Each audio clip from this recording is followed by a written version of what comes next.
Víctor Ronquillo. Víctor Ronquillo es periodista y escritor de libros como Conspiración, la hora del narcoterrorismo y Saldos de guerra, las víctimas civiles en la lucha contra el narco, y además tiene una interesante sección en Capital 21, así que no se lo pierdan. ¿Cómo estás, querido Víctor? Buenas tardes.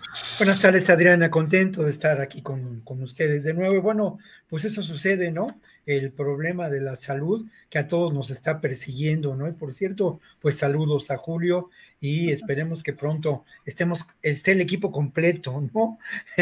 No tengamos tantas bajas, pero aquí estamos con mucho gusto y con mucho interés de reflexionar en torno a temas de la semana vinculados, relacionados con la seguridad. Gracias, Víctor. Jorge Torres, periodista y escritor, autor de Nazar, La historia secreta y Sisen, auge y decadencia del espionaje mexicano. ¿Cómo estás, Jorge? Muy buenas tardes. Hola, pues muy contento de estar con ustedes en la mesa nuevamente. Gracias por la invitación. Gracias a ti, Jorge. Y empezamos. Víctor Ronquillo, ¿con qué te gustaría empezar? ¿Cómo ves este panorama? Bueno, es que ya a las propuestas que hemos hecho se han sumado otros acontecimientos, pero Víctor, ¿con qué te gustaría empezar esta mesa? Bueno, creo que hay un tema que a mí me gustaría tratar y que tiene que ver con esta polémica que se ha dado en términos de la estrategia de seguridad del gobierno de López Obrador y la Iglesia Católica, ¿no? Creo que lo primero que yo quisiera mencionar es que la Iglesia Católica no es un solo bloque, es una institución que tiene más de 2000 años y que está conformada por distintos espacios, ¿no? Esto creo que es lo primero que tenemos que entender. No es un solo bloque, y en esos espacios o en esas realidades políticas, sociales, más propiamente dicho, hay contradicciones, ¿no?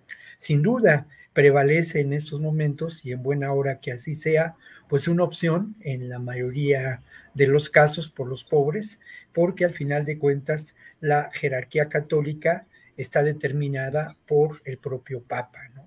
Eso creo que es muy importante, y en ese sentido me parece que la posición que ha seguido en buena parte la Iglesia mexicana ha tenido dos elementos que yo quisiera mencionar, ¿no? Por una parte, un reproche, hay que comprender el dolor que en esos momentos se vivió en las semanas anteriores, después de la muerte de los dos sacerdotes jesuitas, y luego, por otro lado, también una cierta rectificación. Ahora, yo quiero aportar también algunos elementos en relación a lo que no me parece que debemos olvidar, ¿no? Por una parte, el tema de la importante influencia de un sector liberal de la Iglesia Católica, conformado por los jesuitas, por los dominicos, que son fundamentales en la construcción de la cultura de los derechos humanos en este país. El Centro de Derechos Humanos Miguel Agustín Pro ha generado todo un movimiento, ha formado a defensores, ha dado cabida a diferentes luchas y acompañamiento en causas que son fundamentales, ¿no? En esta construcción de la cultura de los derechos humanos y en la construcción de un país más justo. Por otra parte, el Centro de Derechos Humanos Fray Bartolomé de las Casas, allá en Chiapas, ¿no? Determinante desde los años 90, fundamental la labor de Samuel Ruiz, y hoy en día, después de casi 30 años, este centro sigue siendo ejemplar en su labor, en su acompañamiento, en su valentía. Eh, Nosotros tenemos noticia de lo que ocurre en buena medida en Chiapas, en distintos lugares del país, gracias a la información que se genera por estas organizaciones sociales, por estas ONGs, y muchas de ellas están vinculadas a este movimiento. Y hay otro tema que me parece muy importante en relación a esto, Adriana, y tiene que ver pues con lo que son la violencia que se perpetra contra las comunidades de los pueblos originarios, ¿no? Y justamente creo que hay tres ejemplos que yo quisiera mencionar de lo que está ocurriendo en estos momentos, y precisamente la información que voy a compartir con ustedes procede del contacto que he tenido con algunas de las organizaciones defensoras de derechos humanos en la Sierra Tarahumara en Guerrero y y en Chiapas, ¿no? Lo primero que encontramos en la Sierra Tarahumara es que, bueno, el efecto terrible, ¿no? De estos proyectos económicos todos, que tienen que ver con el turismo, que tienen que ver con la infraestructura construida por el propio Estado, que tienen que ver, sin duda, con el crimen organizado, la tala clandestina y la siembra de nervantes, ha generado un grave problema de desplazamiento humano en la Sierra Tarahumara, además de una grave impunidad. Pero estos hechos hay que mencionarlo así, no se inician ahora, ¿no? Tienen lamentablemente ya algunos años y creo que hay dos momentos fundamentales en relación a ellos, ¿no? Creo que tienen que ver, por una parte, cuando el foxismo arriba al poder y establece pues una realidad política distinta con ínsulas del poder en distintos estados. Ocurre esto en Chihuahua, que era ya un estado de oposición al PRI, y lamentablemente se establece una realidad de complicidad entre el poder político corrupto y los grupos del crimen organizado. El otro momento, sin duda, es la guerra del narco. Preocupante lo que ocurre en Guerrero. En Guerrero hablé yo con Abel Barrera de la organización no gubernamental Tlachinolan, es pues el corazón de esta defensa de los derechos humanos en la región de la montaña. Y lo que menciona Abel es ni más ni menos que la realidad política ha cambiado en Guerrero. Y ha cambiado para mal porque lamentablemente en buena medida en los poblados de distintas regiones del Guerrero rural, por decirlo de alguna manera, de ese México profundo, como diría Bonfil Batalla. Bueno, en ese Guerrero domina el crimen organizado a través de la elección de presidentes municipales, de distintos actores políticos vinculados con el crimen organizado. Y en estos momentos los pueblos originarios se ven bajo el acecho de estos grupos, ¿no? Claro. Estos grupos que por lo pronto se han apropiado del recurso financiero para obra pública, de la seguridad pública y que establecen un control territorial. Y en Chiapas, para concluir brevemente, pues bueno, ahí está la presencia terrible y dolorosa de grupos del crimen organizado que de alguna manera, pues cómo decirlo, son herederos del linaje paramilitar pues construido en la década de los años 90 como un intento de represión y de socavamiento a la irrupción del movimiento zapatista, Adriana. Gracias, Víctor. Jorge Torres, ¿cómo ves este tema, este conflicto? Primero fue pues un poco la iglesia o los pronunciamientos de algunos de las cúpulas de la Iglesia Católica, pues pronunciamientos muy fuertes contra el presidente López Obrador, y después ya en un comunicado, como el propio presidente lo reconoció, quizá fueron cambiando el tono, pero también no sé si tuviste oportunidad de ver, ayer platicábamos en la mesa aquí de análisis, platicábamos que había una tergiversación por parte de muchos medios, dando pues como si el presidente hubiera acordado o hubiera aceptado un pacto social con el crimen organizado, cuando pues no fueron esas sus palabras, pero hay un movimiento que puede estar allí surgiendo por parte de la Iglesia Católica, o ¿qué riesgos tú ves en esto que hemos visto? Y que además, incluso ayer Julio decía que no lo habían hecho pues de la misma forma en otros sexenios, ¿no? Y que, ¿por qué ahora, Jorge? Pues mira, yo creo, francamente, coincido con Víctor, toda esta exposición que ha hecho sobre la cercanía que han tenido algunos sectores de la iglesia, no todos, evidentemente. Uh-huh. Las élites, pues, están en sus oficinas muy elegantes en las capitales de los estados o en la Ciudad de México, pero hay sectores de la iglesia que están en lo profundo de este país, en las barrancas, con los indígenas, con las causas de los más pobres. Y me parece que ahí es válido el reclamo que se hace al Ejecutivo Federal, al gobierno de la República, respecto al tema de la seguridad. Les mataron a 2 jesuitas, a 2 sacerdotes que estaban en la Sierra Tarahumara, y bueno, me parece que es válido el reclamo por el tema de la seguridad. Ahora, el ruido que se genera, por supuesto, alrededor, las posiciones que se adoptan desde la élite católica, que en su momento fueron, como tú lo decías, más radicales en su momento quizás, y fueron poco a poco atenuando ahí el tono, pues también es lógico. La Iglesia Católica tiene un papel que juega con el gobierno, que es diplomático, que es político, y en ese sentido, pues su cálculo también influye en sus posicionamientos. Ahora, la respuesta del presidente hacia los reclamos de los jerarcas de la Iglesia, en algún momento se podrían leer como desproporcionados, porque había una legitimidad en el reclamo. Pero por otro lado, yo creo que es un cálculo también político. El presidente de la República siempre hace cálculo político cuando hace algún tipo de declaración, sobre todo cuando son declaraciones que él sabe que van a ser polémicas. Decirle hipócritas a los sacerdotes en general, pues me parece que es una declaración muy polémica, por lo mismo, porque no todos los sacerdotes están en el mismo nivel que los sacerdotes que hacen política desde sus oficinas.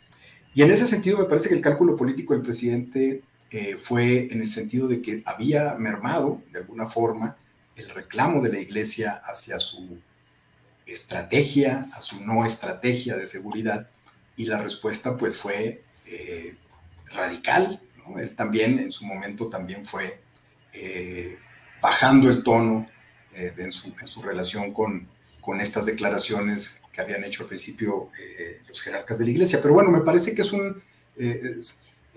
un falso debate, creo, el tema de si hay un rompimiento o no hay un rompimiento que se generó en algún momento en la prensa, o este tema que tú comentabas de cómo se utilizó el hecho de que alguien por ahí desde la Iglesia dijeran que había que llegar a negociaciones incluso con el crimen, y que después el presidente había avalado este asunto. Es el ruido normal cuando tienes adversarios del otro lado y que utilizan o han utilizado sectores de la prensa para hacer llegar esos mensajes o esa tergiversación de mensajes.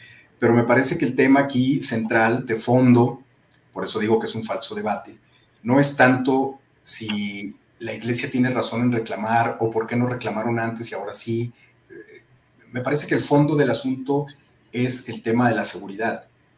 Cómo la estrategia o no estrategia de seguridad de este gobierno pues ha generado precisamente estos vacíos de poder en algunas regiones del país, en donde, como decía Víctor Ronquillo, hay presencia en muchos de estos casos simplemente de algunos ministros o algunos jesuitas, como el caso de Chihuahua, que están cerca de la gente más vulnerable.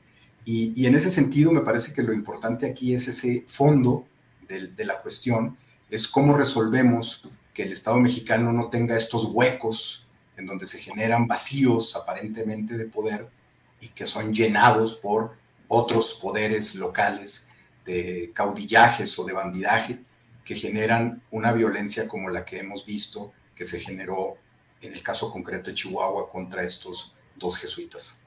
Gracias, Jorge. Y justamente siguiendo este tema de la estrategia de seguridad y en este último tramo del sexenio del presidente Andrés Manuel López Obrador, Víctor Ronquillo, bueno, hay un destino pues muy importante de recursos para las Fuerzas Armadas, la construcción de cuarteles. ¿Cómo ves en este último tramo que si bien hay una política distinta respecto a los sexenios anteriores y se ha criticado mucho esto de abrazos y no balazos, qué implicaría la construcción de pues, más cuarteles de la Guardia Nacional, de las Fuerzas Armadas, este destino importante de recursos que hay precisamente en este último tramo también de este sexenio, Víctor? Sí, mira, yo creo que no me parece que se dé en el último tramo, ¿no? Yo revisaba la información acerca de la construcción de cuarteles a lo largo del sexenio y ha sido una constante, ¿no? Una constante.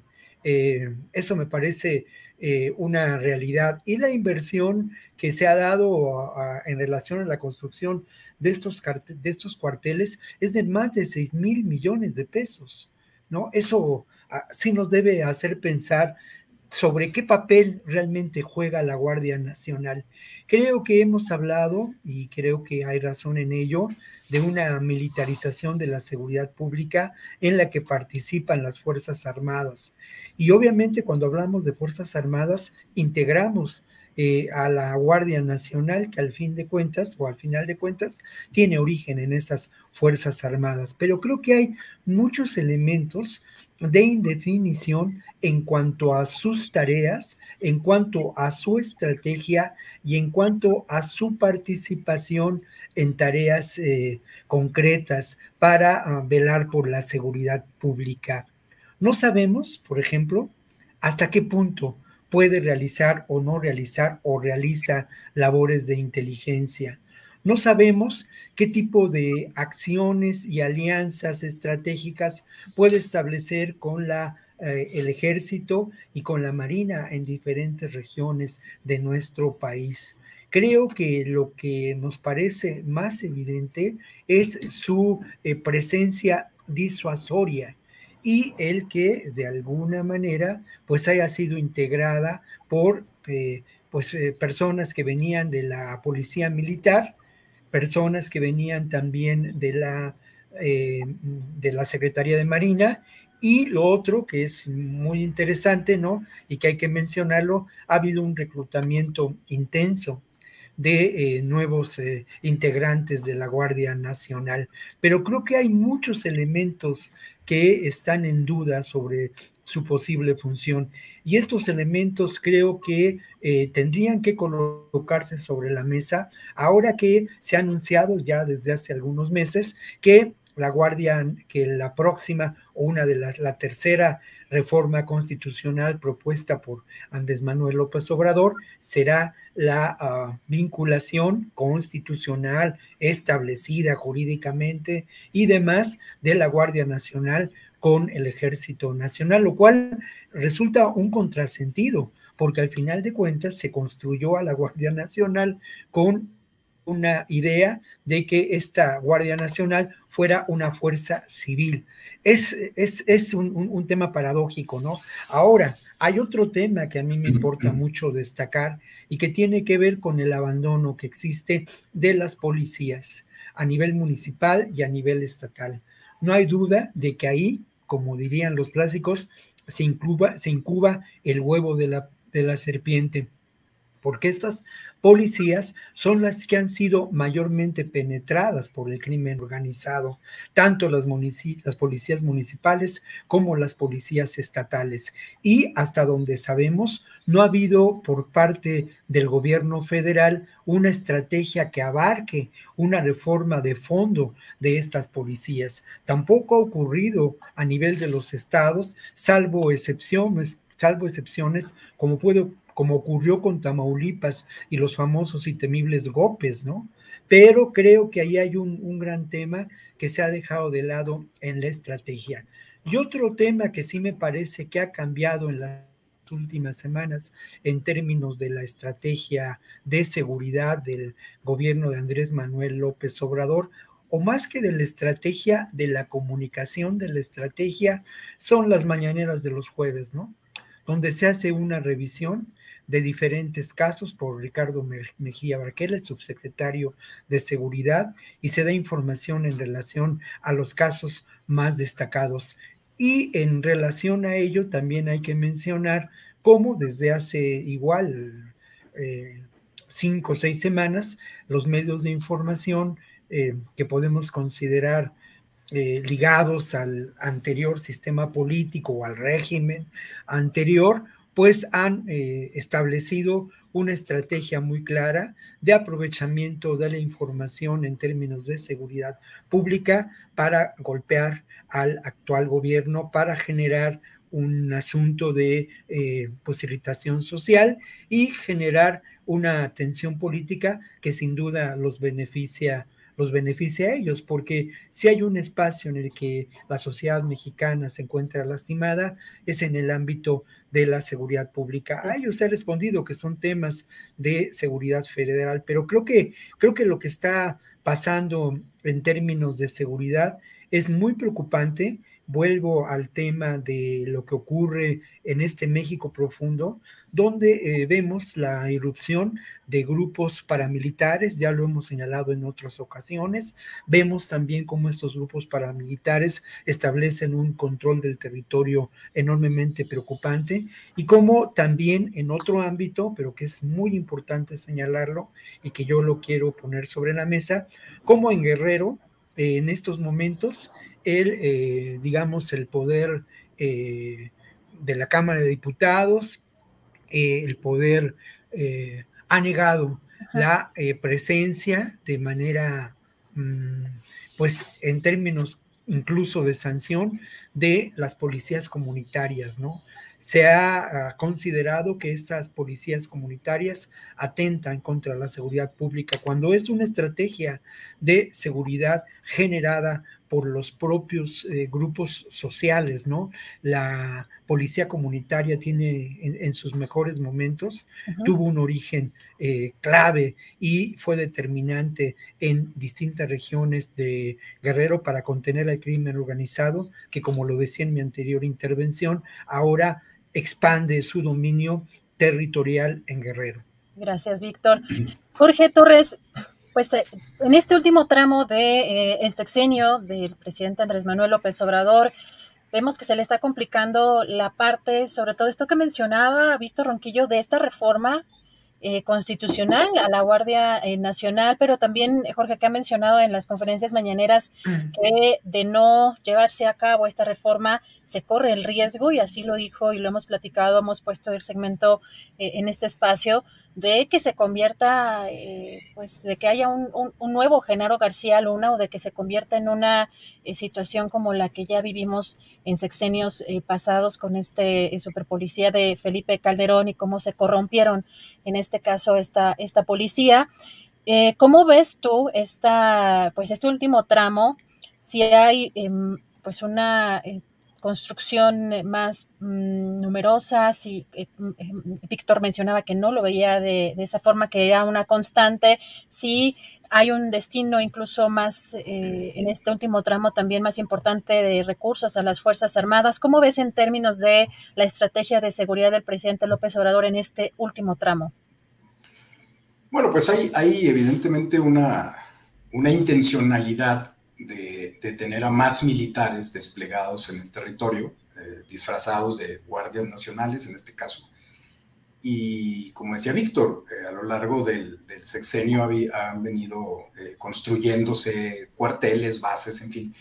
Y la reestructuración que yo pondría sobre la mesa, más que los cuarteles que le están construyendo la Guardia Nacional, es algo muy interesante que está pasando dentro de las Fuerzas Armadas. Tengo entendido que la Marina, por ejemplo, está reorganizando sus bases navales, y eso es muy interesante, porque vamos a ver los intereses estratégicos en función de cuál es la nueva reorganización de sus bases navales. Y en el caso de la Guardia Nacional, pues hay una ampliación. Lo que vemos es una ampliación simplemente de las bases regionales y de zona del ejército mexicano. Ahora, aquí el punto es si realmente necesitamos más militares o necesitamos más eficacia de los militares que ya tenemos. Y creo que la respuesta pues es muy simple. La eficacia para hacer que este país haya menos grupos milicianos, menos grupos armados, me parece que es la tarea número uno del gobierno federal. Es decir, desarmar a los grupos que en este momento están operando en ciertas zonas del territorio nacional con pequeños ejércitos muy bien armados, medianamente pertrechados, pero con capacidad de hacer daño importante, como lo hemos visto.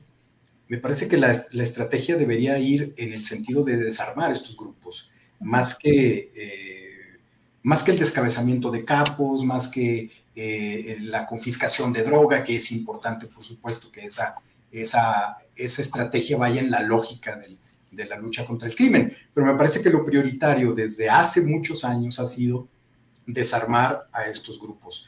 Y eso no vemos una política, ni siquiera el planteamiento de una política de cooperación entre las diferentes áreas de gobierno o las diferentes corporaciones policíacas y militares, de que hay un plan de desarmar a estos grupos. Al contrario, cada vez los vemos actuar con más capacidad de movilización, ¿no? De lo que significa que a nivel local hay grupos de protección que les permiten, por supuesto, andar por los caminos, grabarse y enviar los videos a Internet, para que tengamos esa percepción de que hay una milicia en Michoacán, hay una milicia en Jalisco que se mueve por todo ese territorio y que de pronto ingresa a otros estados con la intención de operar y de eliminar a los grupos rivales. En fin, es decir, tenemos todo un show mediático, pero que en los hechos cuesta vidas, y lo hemos visto en los últimos años.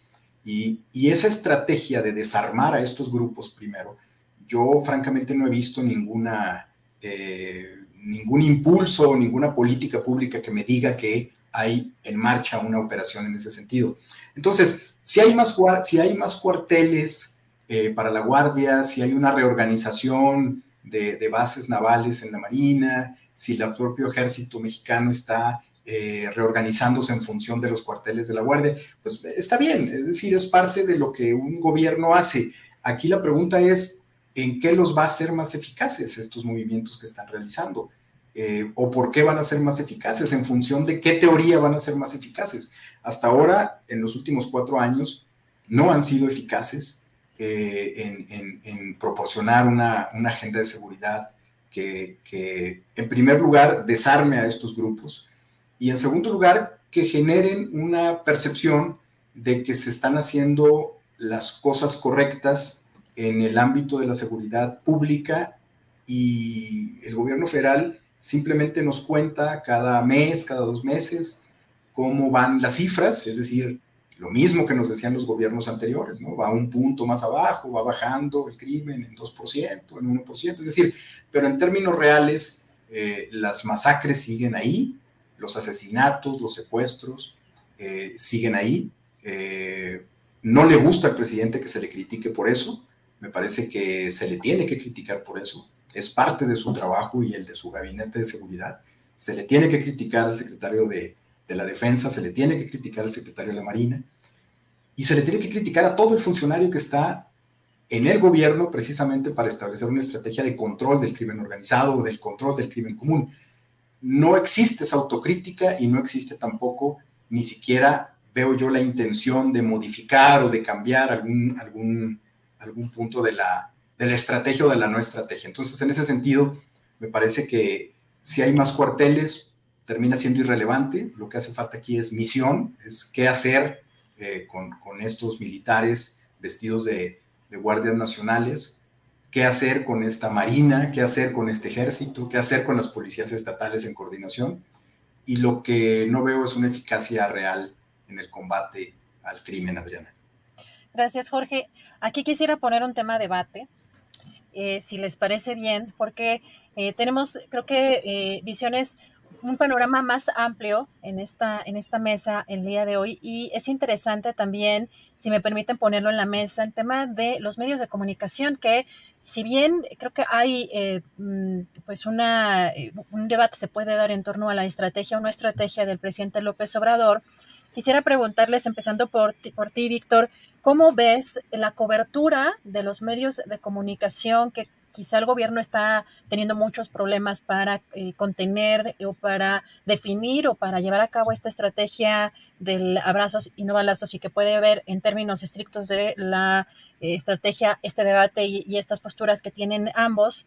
Pero en términos mediáticos, sí, preguntarte, Víctor, si ves tú alguna diferencia o cómo ves esta cobertura que se hacía en casos de otros sexenios y en la cobertura que están llevando a cabo ahora los medios de comunicación. Y pongo como ejemplo el caso de lo que vivimos o lo que se vivió en Michoacán, en Tanguato, en Apatzingán, por ejemplo, en Tlatlaya. ¿Cómo fue que se cubrió? En el caso, por ejemplo, lo hemos platicado aquí, fueron los federales de investigación de Laura Castellanos, que no salió vía El Universal como debió haber salido, que se censuró y que tuvo que salir con la ayuda de Artículo 19 y de Aristegui en ese momento, me parece que también se sumó Univisión, pero que incluso bajaron el sitio. Hubo unas horas muy complicadas en las que se buscó que no se diera a conocer esa investigación, por ejemplo, y pues que ahora vemos, pues en el caso de otras masacres o de algunas situaciones también de violencia y hechos de violencia que pueden ser de esa naturaleza, que tienen quizá una mayor cobertura o que ahora no se batalla quizá tanto para dar a conocer estas situaciones. ¿Cómo ves tú, Víctor? ¿Si hay un cambio, si hay una diferencia en la cobertura mediática que se da a estos hechos? Bueno, ya lo decía yo hace un momento, ¿no? A mí me parece que sí es visible un cambio, no tanto en los medios, bueno, ahora iré a los medios, pero sí en cuanto a la estrategia de comunicación del actual gobierno, ¿no? Se ha buscado en las últimas semanas mostrar que hay eficacia, mostrar que hay una verdadera lucha, que más allá de la estrategia de los balazos, de los abrazos y no balazos, de ir a las causas, sí hay una contención del delito, sí hay una acción por parte de las Fuerzas Armadas, sobre todo de las Fuerzas Armadas, en contra del crimen organizado, ¿no? Creo que hay una clara intención de mostrar esto, y esto responde, sin lugar a dudas, a la estrategia seguida desde antes de las elecciones del 2021, donde fue obvio que la oposición estableció como una posible, digamos, estrategia para debilitar al gobierno de Andrés Manuel López Obrador, el vincularlo sin ninguna prueba, por supuesto, con el crimen organizado. Y él señalar después de las elecciones que en el suroeste mexicano se había perdido en buena medida distintos espacios políticos por este involucramiento y esta complicidad. Esto forma parte de una estrategia que se ha mantenido a lo largo ya pues de un par de años, ¿no? Y obviamente se ataca al tema que resulta más vulnerable en términos de la política de la cuarta transformación, ¿no? El tema de la seguridad.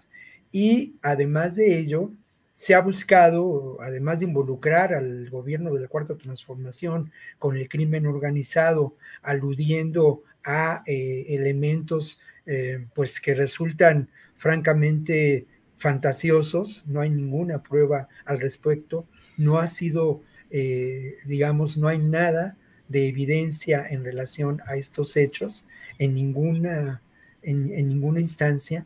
Bueno, además de ello, sí creo que en las últimas semanas ha habido un intento de mostrar con claridad que el país se encuentra en un caos por efecto de la violencia. Y las páginas de las primeras planas del Reforma, un día sí y otro también, pues son francamente incendiarias en relación a ello, ¿no?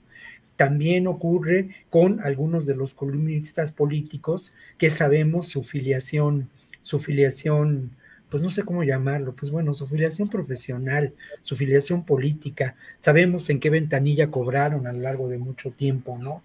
Entonces, creo que sí, esto forma parte de una estrategia y esta estrategia busca por una parte generar, como decía yo, deslegitimación al actual gobierno, generar incomodidad, generar resquemor, generar esta situación de irritación social y es parte de lo que forma, digamos, de una intentona de llevar estos hechos a otro ámbito mucho más peligroso, ¿no? Y mucho más espinoso, que puede ser por una parte el ámbito internacional. Habría que recordar a los tres tristes tigres de los partidos de oposición, los líderes de la oposición, en la OEA con Luis Almagro, hablando de que había habido mano negra en las elecciones del 2021 y un año después no ha ocurrido nada, ¿no?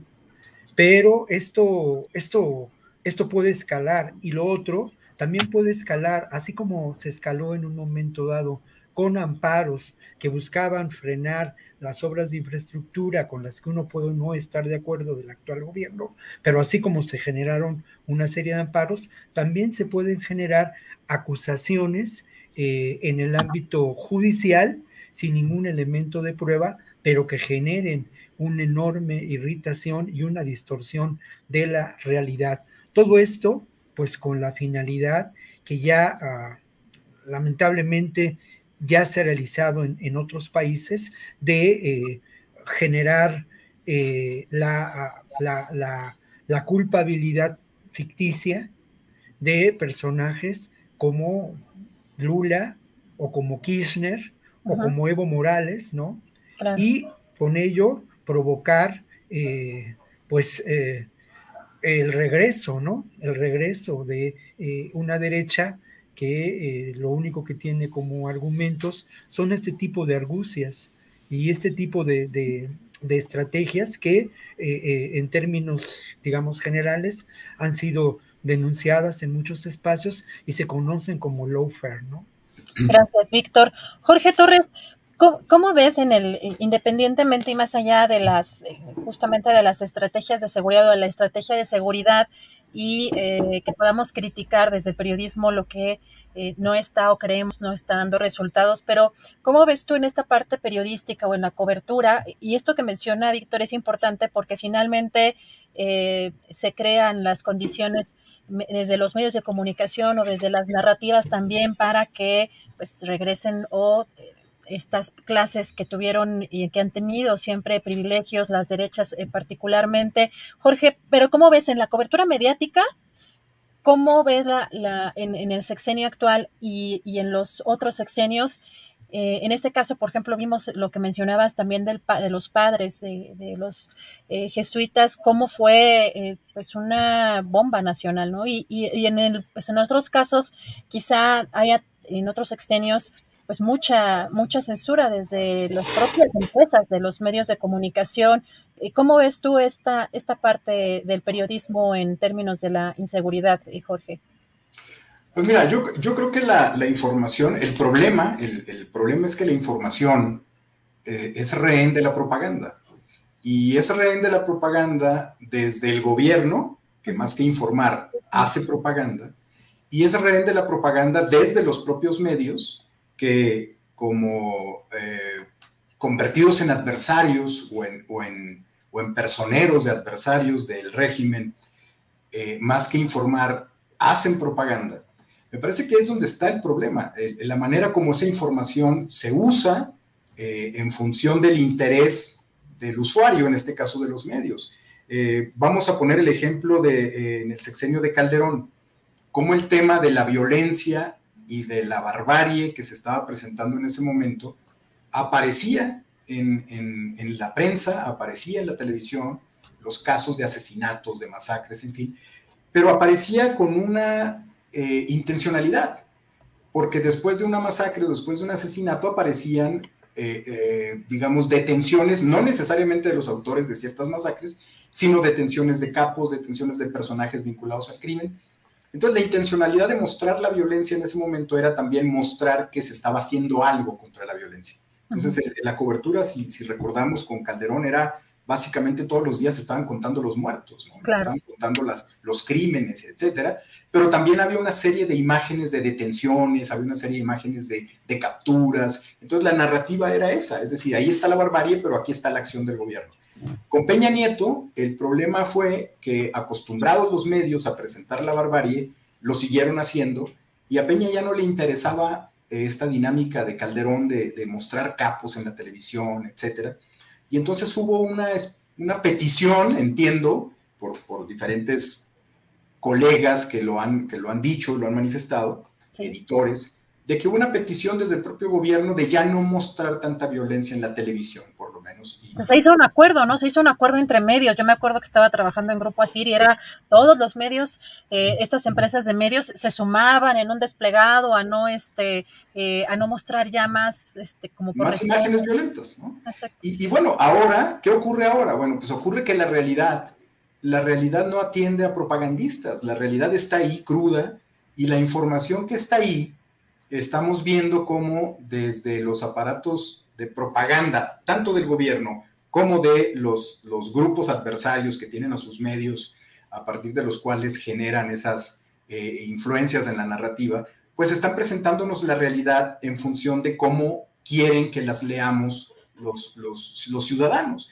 Para el gobierno, la muerte de 2 jesuitas es el producto del sistema podrido de Felipe Calderón, o de cómo la élite católica no dijo nada cuando se cometían masacres en el pasado, ¿no? Mientras los adversarios, esos 2 crímenes, son el producto de que el gobierno no tiene una estrategia eficaz contra la seguridad, contra la inseguridad. Entonces, este es el punto, es información real, cruda, es una realidad que está ahí, violenta, y tenemos 2 maneras de presentárnosla, una por parte del gobierno y otra por parte de adversarios y aliados en los medios de comunicación. Entonces, lo que decía Víctor, pues es cierto, de pronto hay eventos violentos que se presentan básicamente en un contexto de apocalipsis, en un contexto de destrucción de las instituciones del Estado, ¿no? Y por otro lado, al día siguiente vemos la mañanera y el presidente nos dice, pues no pasa nada, ¿no? Es algo que es parte de la descomposición que venía dándose, pero ya estamos trabajando en ello, entonces no pasa nada. Sin embargo, la realidad es que hubo muertos ahí, hubo asesinatos, hubo una masacre, en fin. Ese es el gran problema de esta polarización, y este es el gran problema del uso indiscriminado de la propaganda, tanto de un lado como de otro. Entonces, en medio, pues están muchos reporteros, quienes no deciden, por supuesto, cómo va a salir cierta información. O sea, la cobertura en los medios, están los primeros, los reporteros que están en la línea de batalla, de cobertura, y luego están los editores que deciden hacia dónde se va una cabeza o hacia dónde se va una crónica o una narrativa, ¿no? Entonces ahí, como te digo, yo creo que la información, la realidad, pues es rehén de la propaganda, como lo ha sido desde hace tiempo. No es algo nuevo, pero sí está muy marcado en este sexenio precisamente por lo polarizado que está la política y los actores políticos, ¿no? Gracias, Jorge. La verdad es que no resisto en preguntarles su opinión porque creo que como muchos, bueno, ha sido materia de discusión en diferentes lugares, ha sido trending topic también. Habrán escuchado que pues, fue muy polémica la declaración de Anabel Hernández respecto a que la prueba para ella de que el gobierno del presidente López Obrador estaba coludido con el narcotráfico o el crimen organizado era que había saludado a la madre del Chapo. Y no resisto en preguntarles qué opinan de si pues esto es, sobre todo pues hablando entre colegas y sabiendo que tenemos que también argumentar, pero con pruebas o con bases, si esto para ustedes es una prueba de que el gobierno tiene alguna especie de vínculo o alguna simpatía por, pues en este caso, por este personaje. Víctor, ¿qué opinas tú me imagino que hace algunas semanas fue muy polémica esta declaración? Bueno, mira, la verdad de las cosas que creo yo que hay que también distinguir, ¿no? Entre lo que es un ejercicio como el que intentamos hacer aquí semana con semana, donde pues intentamos dar contexto a la información, intentamos mirar las cosas a profundidad, intentamos reflexionar, aportamos nuestras herramientas, nuestra experiencia, ¿no? Y todo con la finalidad de tratar de comprender los fenómenos sociales vinculados con el tema de la seguridad en nuestro país, ¿no? Creo que este ejercicio es un ejercicio muy loable, pero lamentablemente lo que priva en muchos espacios, lo que priva en el negocio editorial es otro ejercicio, ¿no? Y es un ejercicio que lamentablemente ha ido en una carrera desbocada hacia el infundio, hacia la tergiversación de la realidad, hacia el nulo ejercicio de investigación y de auténtico periodismo, y cada vez ha derivado a una delirante ficción. Todo ello en relación a lo que mi amigo Osvaldo Zavala ha referido como una construcción narrativa que ha favorecido estrategias de control político, estrategias de militarización del país, estrategias también de securitización de América Latina por parte de los sótanos del poder del Pentágono en Estados Unidos y del complejo militar industrial que de alguna manera rigen el destino político de ese país. Entonces yo lamento mucho el que algunos de los colegas de nosotros incurran en estas posiciones que son altamente reprobables. También me sorprende mucho el cómo no ha habido respuesta por parte de algunos actores políticos para establecer acciones de demandas, por lo menos por difamación, en contra de ciertos personajes que publican este tipo de libros, ¿no? Y aportan este tipo de declaraciones. Yo lamento mucho que el ejercicio periodístico, el ejercicio de reflexión, el ejercicio de investigación en temas relacionados a la seguridad y los fenómenos sociales que de ahí se puedan derivar, se encuentren en muchos casos en ese nivel,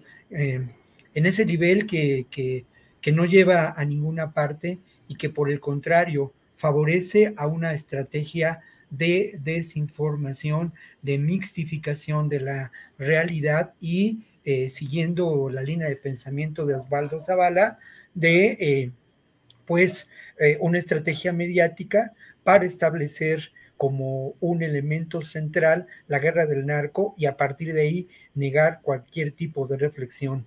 El cartel Jalisco Nueva Generación, lo decíamos todavía con Osvaldo en esta mesa, pues bueno, es un comodín que el poder político, el poder económico, el poder social aprovecha muy bien, ¿no? Creo que pues no quiero decir más, pero sí lamento mucho la proliferación de este tipo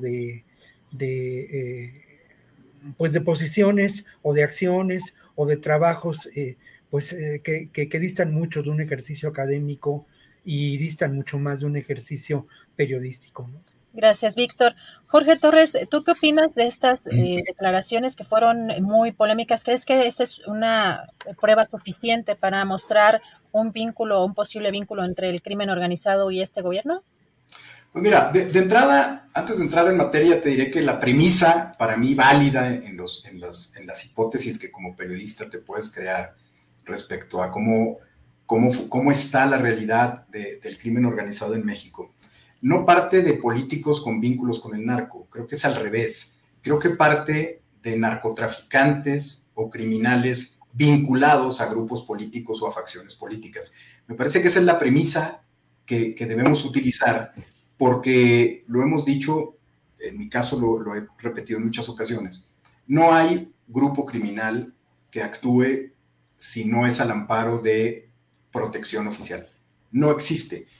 Puede ser protección oficial a nivel municipal, puede ser protección oficial a nivel estatal, puede ser protección oficial a nivel federal, donde hay diferentes actores que la pueden brindar. Todo grupo del crimen organizado no puede sobrevivir o no sobrevive mucho tiempo si no es al amparo de la protección. Entonces, ¿hay políticos vinculados al narco? No. Hay narcos vinculados a grupos políticos. Y en ese sentido, la protección que reciben es precisamente para tener opciones de actuación en sus ámbitos a partir de recursos. Pero ese dinero que se le paga a un político, estamos hablando de políticos operativos de un nivel importante en los diferentes ámbitos de gobierno, es un recurso que se obtiene no a partir de una sumisión hacia el crimen organizado, sino simplemente a partir de la protección que le estás dando al crimen organizado. Ahora, ¿alcanza el saludo del presidente a la mamá de Chapo Guzmán para decir que el presidente de la República está vinculado al cártel de Sinaloa? Volvemos a lo mismo. No hay una vinculación de un político hacia un cártel o hacia un grupo criminal. Es al revés. Pero por otro lado, me parece que hay, no alcanza, es absurdo a partir de definir una hipótesis, a partir de de este razonamiento. En el periodismo de investigación se tiene un instrumento que yo siempre he defendido porque lo usé mucho tiempo, que es el de las fuentes anónimas. Yo siempre he validado ese uso, pero el uso de las fuentes anónimas tiene reglas y esas reglas se tienen que utilizar con responsabilidad, pero sobre todo con transparencia. Es decir, cuando tú utilizas fuentes anónimas, al lector o al auditorio al que va dirigido tu investigación, tú le tienes que proporcionar el material suficiente, la información suficiente que le garantice o que le dé al lector la información necesaria como para definir que esa fuente realmente tiene la información que te está proporcionando. Me parece que esas reglas no se siguen y me parece que hay un abuso de las fuentes anónimas, sobre todo en muchos libros. Más que nada lo he visto yo en muchos libros, más que en reportajes. Me parece que en el reportaje que va a un diario o a una revista hay una acotación más de edición, pero en los libros, en donde prácticamente lo que escribe el autor se le publica. Lo único que se hace es corregir gramática, pero el fondo pasa. Y ahí es donde se han cometido muchas barbaridades en los últimos años en la publicación de libros, porque el abuso de las fuentes anónimas, el mal uso y el hecho de no seguir las reglas del periodismo de investigación para proporcionar la información necesaria que le diga al lector por qué sí debo creerle a una fuente anónima que tuvo acceso a esa información, no se respetan, y eso genera simplemente una serie, como dijo hace un momento Víctor, una serie de textos que terminan siendo ficción, ¿no? Disfrazados de no ficción. Entonces, en ese sentido es grave lo que ha pasado en el periodismo mexicano en los últimos años, porque se ha abusado de las fuentes anónimas y eso también ha golpeado mucho la calidad del periodismo de investigación que se ha hecho o que se sigue haciendo. Entonces, ¿alcanza un saludo? Pues no alcanza. Digo, ni siquiera es un tema de discusión. No alcanza para probar que se tiene una vinculación o que hay un nivel de protección, en este caso, sería lo correcto, que hay un nivel de protección del gobierno federal hacia un grupo criminal en Sinaloa. Pues no alcanza, ¿no? Hay otros elementos que quizás alcanzarían para indiciar, pero no para probar. Entonces, en ese sentido, las acusaciones hasta ahora, pues, son indicios de algo que no alcanza para probarse y que yo, francamente, pues no creo que existan. O sea, ¿hay protección oficial? Sí, hay protección oficial. ¿Del gobierno federal hacia grupos? Es muy probable que sí, porque el ejército está ahí, porque la marina está ahí, porque todo el sistema de aduanas está ahí y el crimen sigue operando, entonces quiere decir que alguien los está protegiendo. Pero también desde el gobierno de los estados, por supuesto, hay muchos grupos milicianos armados que hemos visto protegidos por muchos gobernadores, por muchos actores políticos que tienen sus bases en gobiernos o en regiones. Entonces, ¿hay protección política? Hay mucha protección política. El nivel de delincuencia en este país se debe al alto nivel de protección que hay por parte de autoridades federales, estatales, municipales. Entonces, esa sería mi respuesta a lo que preguntas. No alcanza para probar una vinculación. Gracias, Jorge. Me interesaba mucho platicar esto con ustedes porque evidentemente es un tema muy delicado y que además colegas que se han dedicado a investigar estos temas, a darle seguimiento y cobertura, creo que sí es importante que también pongamos en el debate el ejercicio periodístico que hacemos y que hacen otros colegas respecto a temas tan delicados como este. Y se nos está acabando el tiempo, pero si les parece en breves minutos, para nada más puntualizar o abordar uno de los temas también que pues ha simbrado pues el mundo entero, sobre todo porque pues Estados Unidos ha tenido una situación muy recurrente y más en los últimos meses, en las últimas semanas de tiroteos. ¿Cómo está este tema y sobre todo pues sobre en medio de las elecciones que vienen a finales de este año y la industria armamentista? Víctor, ¿cómo ves esta situación de los tiroteos en Estados Unidos? Bueno, mira, yo brevemente, ¿no? Pero voy a empezar refiriéndome a una entrevista que realicé hace algunos años con la madre de una víctima de un tiroteo ocurrido allá en la Florida, ¿no? Hace algunos años. Esta madre, pues obviamente dolida, lamentaba mucho la pérdida de su hijo, obviamente, pero lamentaba también, y de manera quizá con el mismo dolor, si cabe, la historia personal del victimario, ¿no? El victimario al que ella había conocido desde su propia infancia, porque al final era compañero de escuela de su propio hijo, ¿no? Y entonces ella hablaba de estos nuevos salvajes, ¿no? Estos nuevos salvajes que ya después de que yo transcribí la entrevista y que publiqué algunas de las cosas sobre ella, pues estos nuevos salvajes, ¿no? Que proceden de una sociedad en decadencia, una sociedad en donde existe una profunda soledad, en donde los medios de comunicación han construido subjetividades patológicas, como es el caso de estos tiradores o de estos personas que violentan el orden, de una manera tan brutal, eh, estos nuevos salvajes, ¿no? Y me provocaba una reflexión muy fuerte, ¿no? Sobre el perfil de estos tiradores, que si uno lo revisa, en muchos de los casos son jóvenes, muy jóvenes, ¿no? Y luego lo otro que yo quiero apuntar en relación a ello es que mi hija, que es tan joven como ellos y que ahorita está trabajando en un campamento de verano allá en la zona de Chicago, me decía ella, perdón, ella está en Nueva York, no está en Chicago, me decía ella que va al Walmart a comprar lo que necesita y que en el Walmart hay una sección, al Walmart cercano al campamento de verano, donde están algunos niños y jóvenes pues en estas actividades, ¿no?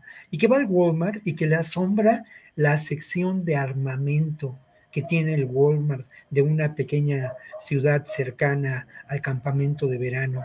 Decía que lo que más le impresionaba era pues esa enorme, digamos, armas, ¿no? Imponentes, impresionantes, que tenían grabada la bandera de los Estados Unidos, ¿no?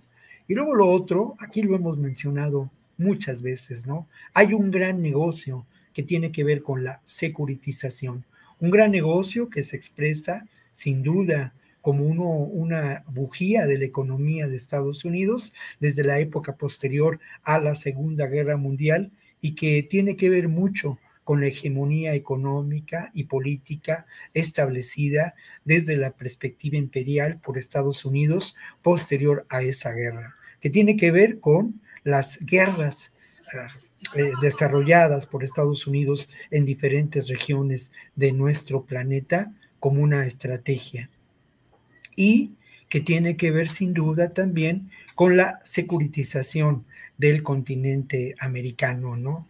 Y operaciones como la Operación Mérida, como el Plan Colombia, que llevaron al extremo la llamada realidad que luego definiría el propio Calderón, o antes de ello, lo definiría como la guerra del narco. El costo de vidas en ambas realidades es enorme, ¿no?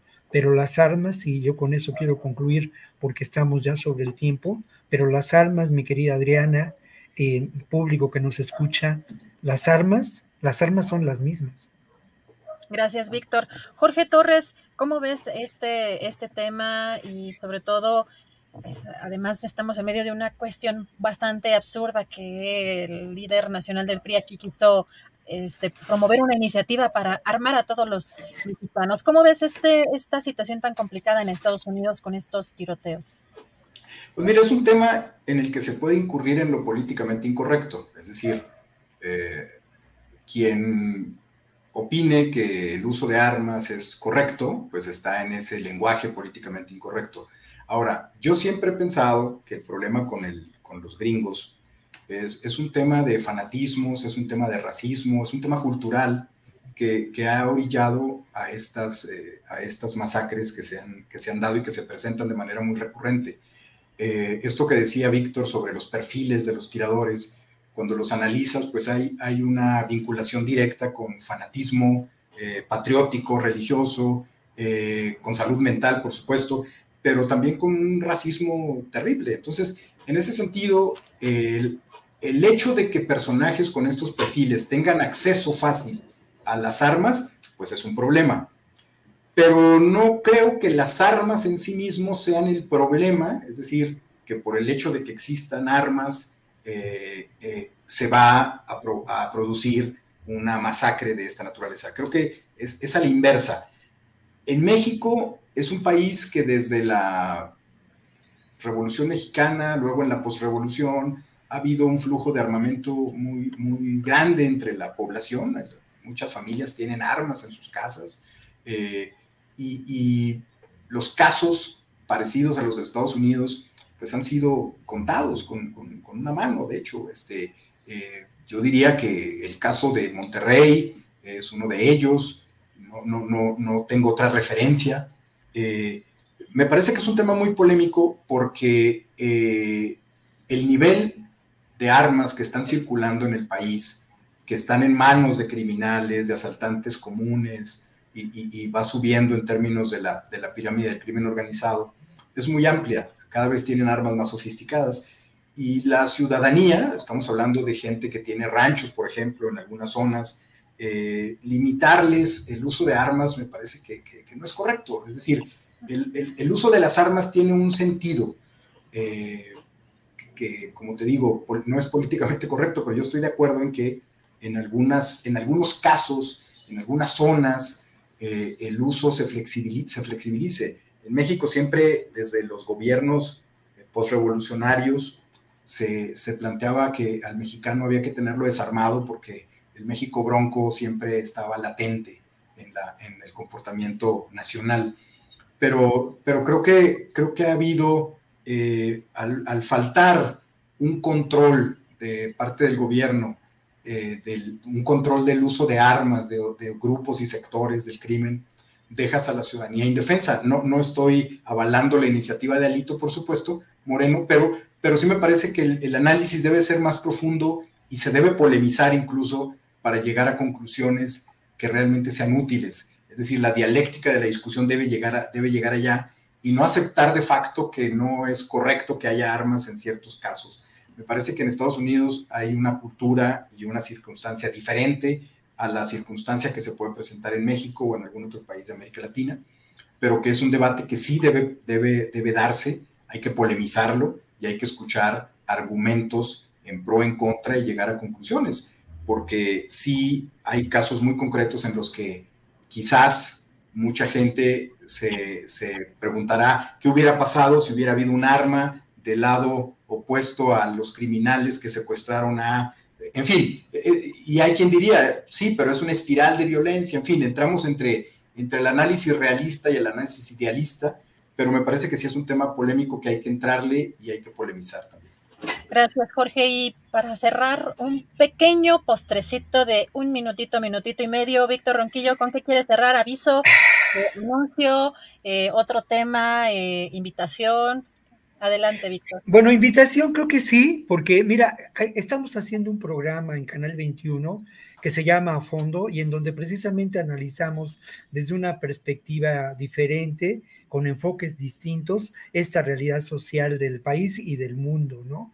Nos atrevemos a hacer periodismo cultural también y bueno, el programa va al aire todos los jueves a las 23 horas y yo quiero recomendar el programa de hoy. Hay un programa muy interesante que tiene que ver con el triunfo de una organización, pues allá en Unión Hidalgo, una organización campesina que da la batalla y logra triunfar sobre Electricité de France, que impide que con ello que se continúe con la construcción de un parque de aerogeneradores. Esa es una buena historia, pero la mejor historia, o una historia que está muy en relación con lo que hemos platicado hoy, es la que vamos a presentar la próxima semana, que tiene que ver precisamente con la realidad de la violencia en los pueblos originarios. Pero para no, digamos, solamente irme con lo mío, ¿no? Pues yo quisiera compartir con el público que la próxima semana, a partir del 14 y hasta el 30 de julio, se lleva a cabo en la Cineteca Nacional y en otros foros,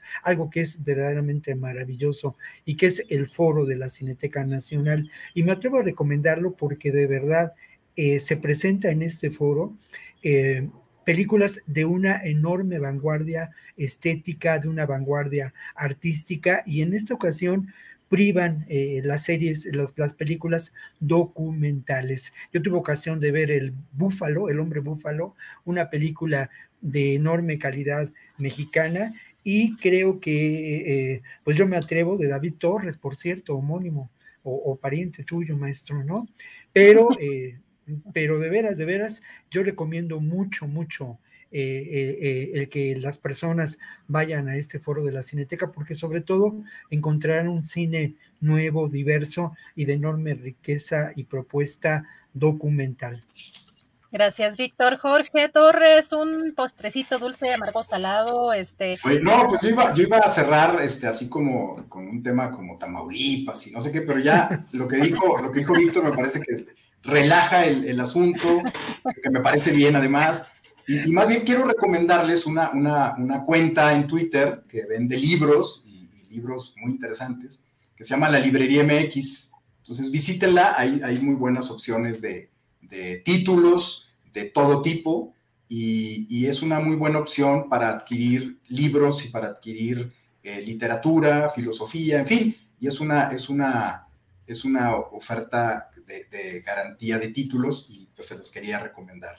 Gracias, Jorge. Jorge, ¿y tus redes sociales? ¿Dónde te seguimos, Jorge? Jorge Torres Net, Instagram y Twitter. Ay, ya ni hables del Instagram, que yo no puedo ni con el Twitter y menos con el Facebook, con el Instagram. Tú, Víctor, creo que no tienes mucho. Pero ahí están.